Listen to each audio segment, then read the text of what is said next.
హేళనలు చిత్కారములు కట్టిన దెబ్బలు ముళ్ళపోటులు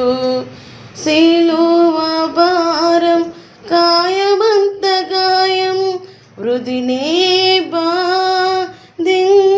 బాధించిన భరించావు వేదన మౌనముగా తను వేతల్లిన తృప్తి పొందావు నన్ను తలచుకొని నా చెలిమి కోరి నీ కలిమి వీడి నా చింత చేరావు శ్రీమంతుడా నా రక్షణ కొరకై ఆ శిక్షను పొంది